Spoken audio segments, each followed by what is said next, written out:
मशहूर गीतकार, शायर और लेखक गुलजार साहब ने क्या खूब लिखा है कि जाड़ों की नर्म धूप और आंगन में लेटकर। वैसे जिस वक्त गुलजार साहब ने ये लाइनें लिखी रही होंगी उस वक्त घरों में आंगन और आंगन में धूप की मौजूदगी बड़ी आम बात रही होगी, लेकिन अब ऐसा नहीं है। अब हालात बदल चुके हैं। अब शहरों का हाल ये है कि घरों में धूप बहुत कम ही नसीब होती है।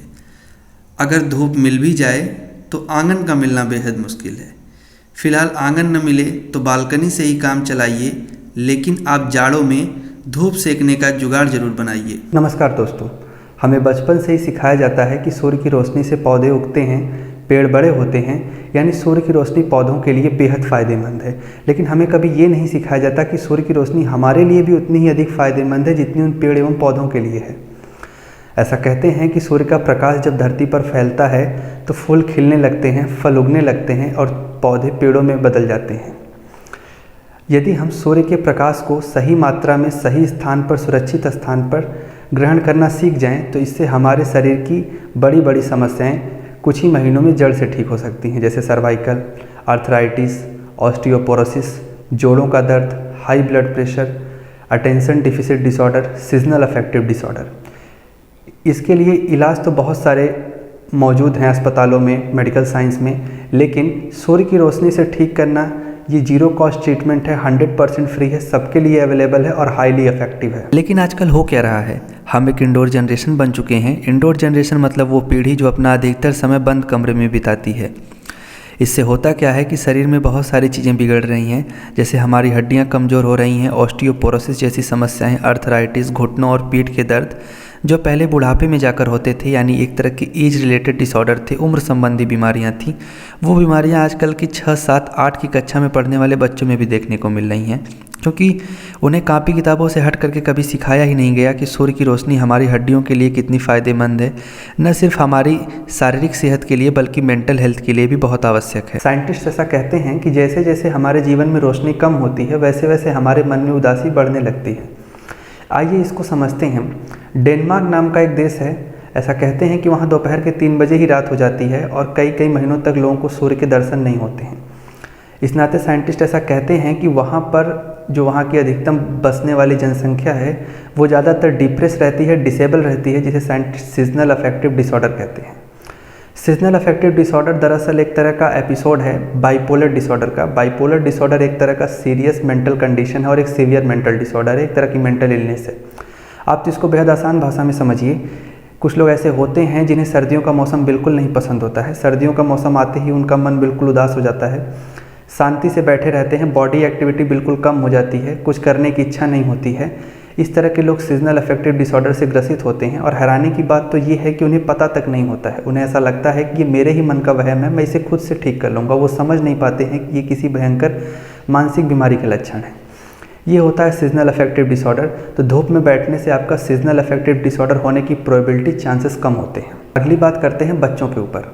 दरअसल सूर्य की रोशनी से दूर होने के कारण, एक इंडोर जनरेशन होने के कारण, एक ऐसी पीढ़ी जो अपना अधिकतर समय बंद कमरों में बिताती है, ऐसा होने के नाते बच्चों में अटेंशन डिफिसिट डिसऑर्डर जैसी नई नई बीमारियां देखी जाती हैं, जो पहले सिर्फ और सिर्फ यूरोपियन कंट्रीज़ में होती थी, वो भारत जैसे देश में भी देखने को मिल रही हैं।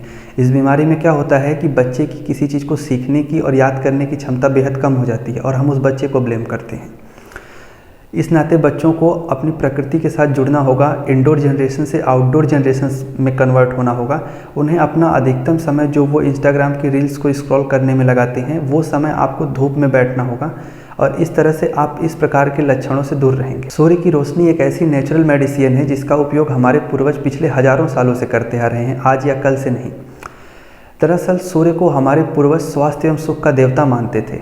गायत्री मंत्र से उनका उच्चारण किया जाता था और ये मैं नहीं बोल रहा हूँ, बल्कि ऋग्वेद में लिखा हुआ है कि सूर्य के पास इतनी शक्ति है कि वो किसी भी प्रकार के रोग को नष्ट कर सकता है।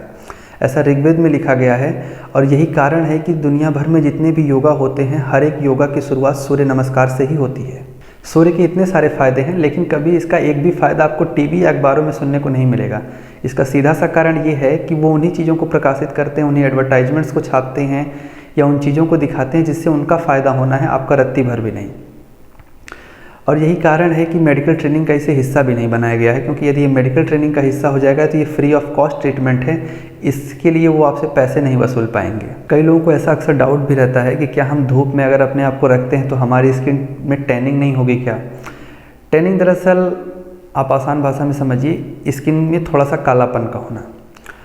तो यदि पहली बात तो ये है कि यदि आप 15 से 20 मिनट हल्के सूर्य की रोशनी में बैठते हैं तो इससे किसी प्रकार की कोई टैनिंग नहीं होने वाली है। लेकिन यदि आपको फिर भी ऐसा लगता है, चूँकि महिलाएं अपनी स्किन को लेकर के सेंसिटिव होती हैं, तो आप एलोवेरा का जेल लगा सकते हैं।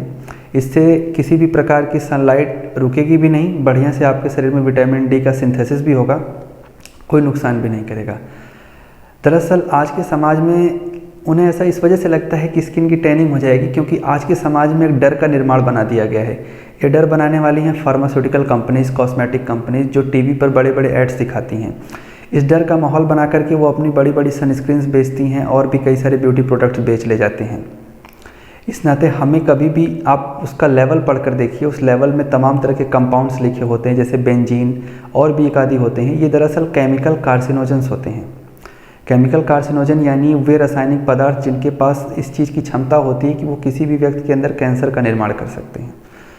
तो इनके खुद के प्रोडक्ट पे इस तरह की लेबलिंग्स को जब आप ध्यान से पढ़ेंगे तो इस तरह के केमिकल्स मिलेंगे जो खुद कार्सिनोजन है, लेकिन ये हमें खुद को धूप से डराते हैं। तो ये थोड़ा सा समझने वाली बात है। तो आज के लिए बस इतना ही रहने देते हैं। अगले अगर कभी वीडियो सनलाइट से रिलेटेड बना तो वो वीडियो हम बनाएंगे सन गेजिंग के ऊपर, सूर्य दर्शन के ऊपर, जो सूर्य की रोशनी को ग्रहण करने का एक बड़ा दूसरा इफेक्टिव मेथड होता है। आज के लिए बस इतना रहने देते हैं। जय हिंद, जय भारत।